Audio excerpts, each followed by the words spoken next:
Assalamualaikum warahmatullahi wabarakatuh. Perkenalkan, nama saya Yunus Sofianti dari Prodi Administrasi Negara. Di sini saya akan menjelaskan jenis-jenis term dan logical fallacy dalam logika. Jenis-jenis term dalam logika adalah kata atau kelompok kata yang menyatakan suatu konsep dan berfungsi sebagai subjek atau predikat dalam sebuah prosesi, berdasarkan luas atau jangkauan hal-hal yang ditunjukkan ekstensinya. Term dibagi menjadi tiga, yaitu term singular, term partikular, dan term universal. Term singular menyebut satu hal tertentu secara khusus, contohnya nama diri, ungkapan tunggal, atau frasa tertentu, seperti mahasiswa terpintar di kelas ini, yang menunjukkan tepat pada satu individu. Term singular hanya mengacu pada satu individu atau objek tertentu. Kedua, term partikular menyebut sebagian dari keseluruhan anggotanya, contohnya seorang anak, beberapa mahasiswa, atau tidak semua rumah. Term partikular tidak mencakup seluruh anggota kategori, melainkan hanya sebagian tak tertentu. Ketiga, term universal menyebutkan seluruh anggota kategori atau pengertian yang dimaksud, contohnya seperti sebuah buku, setiap manusia, atau tak seorang pun. Term universal menunjukkan bahwa seluruh anggota kategori disebutkan. Dengan demikian, pembagian term dijelaskan sebagai berikut: term singular, term partikular, dan term universal. Setiap kategori term ini memiliki contoh nyata dalam kalimat logis seperti yang disebutkan di atas.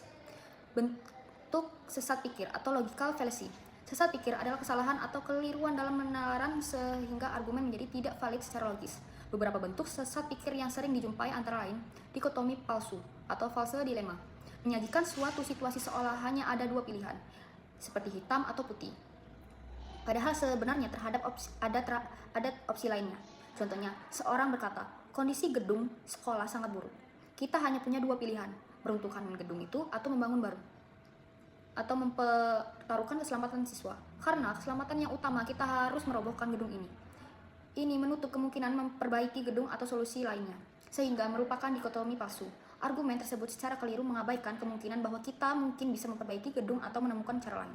Cara menghindarinya: jangan membatasi pilihan hanya pada dua opsi. Selalu pertimbangkan kemungkinan alternatif lain di luar yang disebutkan.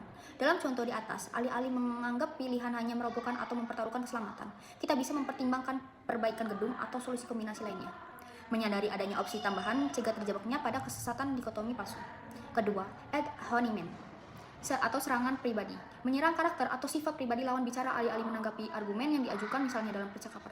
Andi menyarankan mengambil cuti, tetapi Budi menjawabnya, lo aja belum punya kerjaan, lo mana tahu susahnya dapat izin cuti kerja.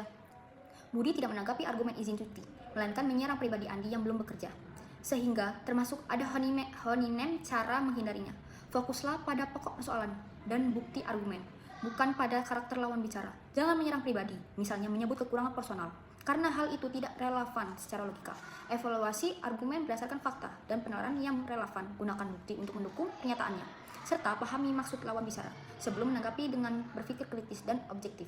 Memeriksa bukti secara alternatif lainnya, kita dapat menghindari kesalahan logika dalam berargumen. Terima kasih, sekian. Wassalamualaikum warahmatullahi wabarakatuh.